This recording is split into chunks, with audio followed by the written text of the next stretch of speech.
வாங்க, அருமையான செட்டிநாட்டு சிக்கன் எப்படி செய்யுதுன்னு பார்க்கலாம். எப்பவுமே செய்கிற சிக்கனுக்கும் இந்த மாதிரி ஒரு முறை செஞ்சு பாருங்கள்.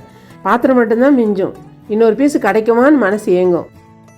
முதல்ல அதுக்கான மசாலாவை ரெடி பண்ணிப்போம்.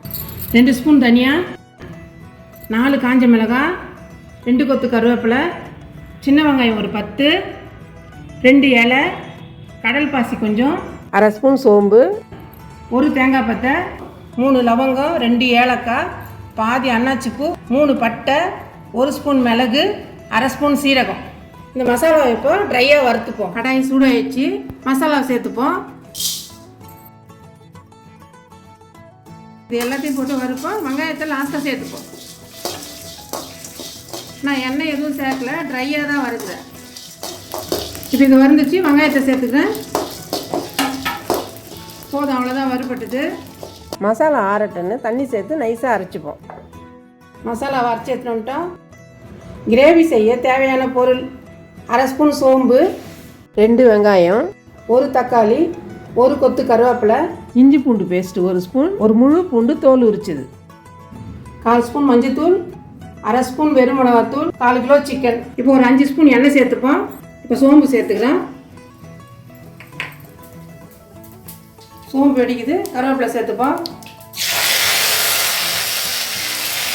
அப்படி தட்டி வச்சு இஞ்சி பூண்டு. இப்போ வெங்காயம் சேர்த்துக்கிறோம். வெங்காயத்துக்கு கூடவே பூண்டையும் சேர்த்துடுறேன்.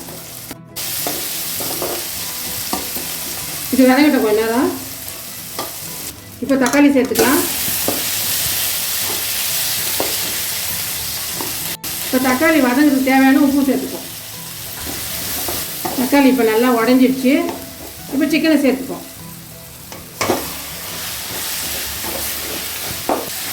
சிக்கனை சேர்த்து நல்லா வதக்குவோம். இது நல்லா கொஞ்சம் வதங்கினா தான் அந்த கவுச்சி ஸ்மெல் இருக்காது. சிக்கன் வதங்கிட்டா கொஞ்சம் நேரம் மூடி போட்டு வைப்போம்.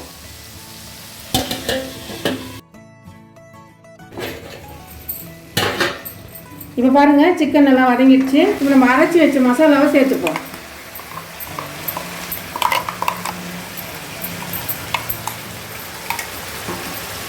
இந்த மசாலாவை சேர்த்து நல்லா வதக்குவோம்.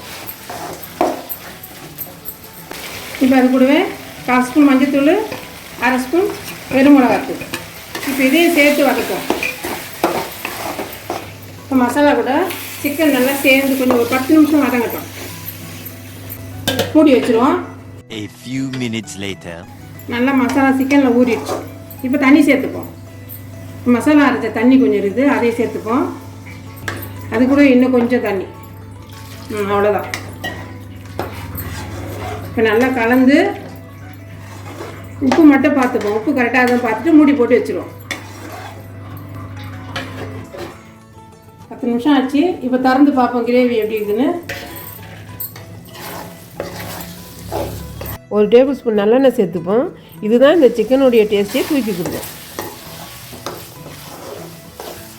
இப்போ கொத்தமல்லி போட்டு ஆஃப் பண்ணிடுவோம் ஸ்டவ்வை. இப்போ சூப்பரான செட்டிநாட்டு சிக்கன் கிரேவி ரெடி ஆயிடுச்சு.